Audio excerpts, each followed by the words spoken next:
সেই আস্থাৰ বিশ্বাস আজিৰ এই পাৰ্টিৰ মজিয়াত মই কথা দিছো আস্থাৰ বিশ্বাস ৰাখি মই সকলো জাতি জনগোষ্ঠীৰ লগত মোৰ এই পিছপৰা জনগোষ্ঠীটোক হাতে হাত ধৰি একেলগে খোজ মিলাই শিৱসাগৰক ধুবুৰী বনাম, ধুবুৰীক শিৱসাগৰ বনাই, বৰাকক শিৱসাগৰ বনাই, তিনিচুকীয়াক ধুবুৰী বনাই একেলগে একত্ৰিত কৰি সমন্বয়ৰ বাৰ্তাৰে উন্নয়নৰ বাৰ্তাৰে আমি একেলগে অসমখনক আগুৱাই লৈ যাম।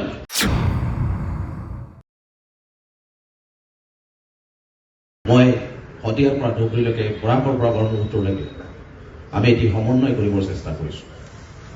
আমি একতাৰে আগবাঢ়িবৰ চেষ্টা কৰিছোঁ, যাৰ কাৰণে আজি মই কংগ্ৰেছক এইকাৰণে বাছি লৈছোঁ যে আমি সন্মুখত বৰ বেয়া দিন দেখিছোঁ। সেই বেয়া দিনৰ পৰা, সেই কলা ডাৱৰৰ পৰা পোহৰ আঁতৰাই আমি এখন বৰ অসম কৰিব লাগিব, যিখন অসমত কেৱল মানুহ থাকিব, মানৱতা থাকিব, অসমীয়া জাতি থাকিব, য'ত নাথাকিব ধৰ্মৰ ভেদাভেদ, জাতি জনগোষ্ঠীৰ ভেদাভেদ। গতিকে তেনেকুৱা এখন অসম বিচাৰিছোঁ আৰু সেইখন অসম আনিবৰ কাৰণে নেতৃত্ব বহন কৰিছে মাননীয় শ্ৰীযুত গৌৰৱ গগৈ ডাঙৰীয়া। গতিকে সেই নেতৃত্ব মই নিশ্চিতভাৱে আশাবাদী যে অসমৰ প্ৰত্যেকজন অসমক ভাল পোৱা, অসমীয়া জাতিক ভাল পোৱা, সাম্প্ৰদায়িকতাক ঘীন কৰা প্ৰতিজন ব্যক্তিয়ে গৌৰৱ গগৈ ডাঙৰীয়াৰ কোনোবাই নীৰৱে, কোনোবাই মুকলিকে সমৰ্থন জনাই আহিছে। অহা দিনবিলাকত নিশ্চিতভাৱে অসমে এটা ফৰকাল বতৰ দেখিবলৈ সক্ষম হ'ব আৰু সেই ফৰকাল বতৰৰ কাৰণে আমি সকলোৱে আজি যুৱচাম আমি অপেক্ষা কৰি আছো। গতিকে আজি আমি তেনেকুৱা এখন তাহানিৰ অসম বিচাৰো, কাৰণ এইখন অসম এনেকুৱা এটা পৰিৱেশ কৰি দিয়া হৈছে, এনেকুৱা এটা পৰিৱেশ কৰি দিয়া হৈছে যে আমি ইজনে আনজনক ঘীন কৰাৰ এটা পৰিৱেশ কৰিছে। তেনেকুৱা অসম আমি কেতিয়াও বিচৰা নাছিলো।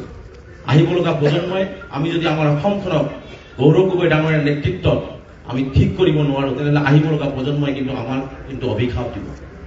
গতিকে আমি নিশ্চিতভাৱে শংকৰদেৱ গুৰুজনা, মাধৱদেৱ গুৰুজনা, আজাদ পীৰ চাহাব গুৰুজনাই সেই তাহানিৰ অসমখন যি গঢ়িছিলে সেইখন অসম আমি পুনৰাই ঘূৰি আনিব লাগিব আৰু সেইখন অসম আমি ঘূৰি আনিব লাগিব গৌৰৱ গগৈ ডাঙৰীয়াৰ নেতৃত্বত। সেই সপোন আমি গতিকে প্ৰত্যেকটো জাতি জনগোষ্ঠীৰ সমস্যা আছে, যাৰ কাৰণে এইটো এটা মঞ্চ য'ত আমি একেলগে প্ৰতিটো জাতি জনগোষ্ঠীৰ ক্ষুদ্ৰ ক্ষুদ্ৰ সমস্যা, জ্বলন্ত সমস্যা, প্ৰতিটো সমস্যা আমি ইয়াত উপস্থাপন কৰি সমমৰ্যাদা, সমবিকাশ আৰু সম উন্নয়নেৰে এজনে আনজনৰ হাতে হাত ধৰি আগুৱাই যাব পৰা এটা ৰাস্তা ইয়াত আছে আৰু সেই ৰাস্তাৰে আমি আগুৱাই গ'লে আমি এখন সুন্দৰ অসম পাম।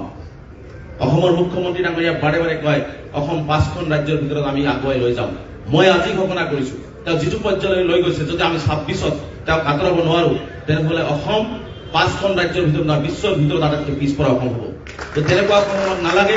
গতিকে আমাক 5খন ৰাজ্যৰ ভিতৰত নালাগে, অন্তত অসমে ভাৰতবৰ্ষৰ বুকুত মূৰ দাঙি থিয় হ'ব পৰাকে এখন আমাক অসম লাগে। সেইখন অসমে আমি গৌৰৱ গগৈ ডাঙৰীয়াৰ নেতৃত্বত আমি কৰিব কাৰণে আগবাঢ়ি গৈ আছো।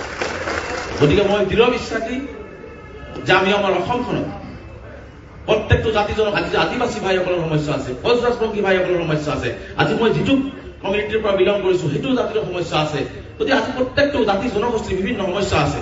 সেই সমস্যাখিনি মই ভাবো যে প্ৰত্যেকজনে সেই সমস্যাখিনি যদি আমি গৌৰৱ গগৈ ডাঙৰীয়াই যিহেতু শুনিব বিচাৰে, কৰিব বিচাৰে, তেখেতৰ সন্মুখত যদি আমি বলিষ্ঠভাৱে কথাখিনি সৎ আৰু নিষ্ঠা সহকাৰে শুদ্ধ সততাৰে যদি আমি আগবঢ়াই দিওঁ, নিশ্চিতভাৱে তেখেতে সেই সমস্যাখিনি আমাৰ প্ৰত্যেকটো জাতি জনগোষ্ঠীৰ সমস্যা নিজৰ সমস্যা বুলি লৈ আগবাঢ়ি গৈ সমাধান কৰি দিব।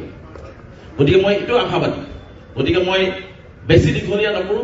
সংখ্যালঘুসকলৰ বিভিন্ন সমস্যা আছে।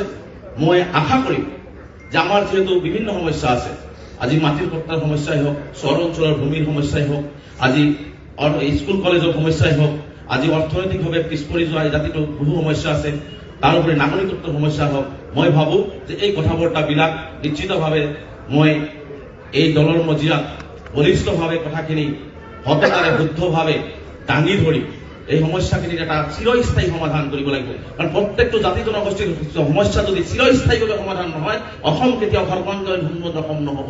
গতিকে প্ৰত্যেকটো জাতি জনগোষ্ঠী কেৱল ধৰ্মীয় সংখ্যালঘু বুলি নহয়, ভাগী সংখ্যালঘু বুলি নহয়, আদিবাসী বুলি নহয়, বড়ো ভাইসকল বুলি নহয়, প্ৰত্যেকটো জাতি জনগোষ্ঠীৰ মূল সমস্যাখিনি, জ্বলন্ত সমস্যাখিনি যেতিয়াই সমাধান কৰিব, যেতিয়াই সমাধান হ'ব, তেতিয়াই আমাৰ এখন সুন্দৰ এখন অসম আমি দেখিবলৈ পাম। আৰু সেইখন অসম আমি আশা কৰিছো গৌৰৱ গগৈ ডাঙৰীয়াৰ নেতৃত্বত। আজি ইয়াত কোৱা হৈছে ভয় আৰু শংকাত, ইয়াত আমি ভয় আৰু শংকাত আছো। সেই ভয় আৰু শংকা আঁতৰাবৰ কাৰণে গৌৰৱ গগৈৰ পিছত মই ৰেজল্ট কৰিম এজন সেনাপতি হিচাপে সেই ভয় কেনেকৈ আঁতৰাব লাগে, সেই ভয় আঁতৰাই হিমন্ত বিশ্ব শৰ্মা ডাঙৰীয়াক অসমৰ পৰা আঁতৰাই অসম কেনেকৈ বচাব লাগে, অসমৰ মাটি কেনেকৈ বচাব লাগে, অসমৰ জাতি জনগোষ্ঠীক কেনেকৈ বচাব লাগে, অসমীয়া জাতিক ঐক্যবদ্ধতাৰে কেনেকৈ আগুৱাই লৈ যাব লাগে, সেই কাম মই সভাপতি ডাঙৰীয়াৰ নেতৃত্ব এজন ক্ষুদ্ৰ সৈনিক হিচাপে কৰিবৰ কাৰণে মই বদ্ধপৰিকৰ আৰু মই দৃঢ় বিশ্বাসী। মোৰ ওপৰত আস্থাৰ বিশ্বাস, মোক অসমৰ সংখ্যালঘু ৰাইজে যিমান দিন এই মই সংগঠন আছিলো আস্থাৰ বিশ্বাস ৰাখিছিল আৰু মই সেই আস্থাৰ বিশ্বাস আজিৰ এই পাৰ্টিৰ মজিয়াত মই কথা দিছো, আস্থাৰ বিশ্বাস ৰাখি মই সকলো জাতি জনগোষ্ঠীৰ লগত মোৰ এই পিছপৰা জনগোষ্ঠীটোক হাতে হাত ধৰি একেলগে খোজ মিলাই শিৱসাগৰক ধুবুৰী বনাম, ধুবুৰীক শিৱসাগৰ বনাই, বৰাগক শিৱসাগৰ বনাই, তিনিচুকীয়াক ধুবুৰী বনাই একেলগে একত্ৰিত কৰি সমন্বয়ৰ বাৰ্তাৰে উন্নয়নৰ বাৰ্তাৰে আমি একেলগে অসমখনক আগুৱাই লৈ যাম। গতিকে এইখিনি কথা কৈ মই যিহেতু এই যাত্ৰাত এজন ক্ষুদ্ৰ সৈনিক, মই এই ৰাজনৈতিক প্লেটফৰ্ম এটা বেলেগ প্লেটফৰ্মত আছিলো, ৰাজনৈতিক প্লেটফৰ্মত কিন্তু মই একেবাৰে শিশু, ইয়াত মই আটাইতকৈ অশিক্ষিত ব্যক্তি। গতিকে এই যাত্ৰাটোত মই ভাবো যে পাৰ্টিৰ সভাপতি ডাঙৰীয়া আছে, বিধায়কসকল আছে, পাৰ্টিৰ জ্যেষ্ঠসকল আছে। গতিকে প্ৰত্যেকজনে ব্যক্তিয়ে মোক যদি আপোনালোকে সদায় দিহা পৰামৰ্শ, গঠনমূলক সমালোচনা, গঠনমূলক পৰামৰ্শ দি মোক আগুৱাই দিয়ে, মই নিশ্চিতভাৱে অসম আৰু অসমীয়া জাতিটোৰ কাৰণে বা অসমৰ সংখ্যালঘু জনগোষ্ঠীটোৰ কাৰণে, বিভিন্ন জাতি জনগোষ্ঠীৰ কাৰণে একেলগে মই কাম কৰি মই যিখিনি সহায় কৰিব পাৰো সেইখিনি সহায় কৰিবৰ কাৰণে মই আজি প্ৰতিশ্ৰুতিবদ্ধ। পাৰ্টিৰ সভাপতি ডাঙৰীয়াক হওক, আমাৰ পাৰ্টিৰ সকলো আমাৰ চিনিয়ৰ ব্যক্তিসকলক মই এইখিনি কথা দিছো।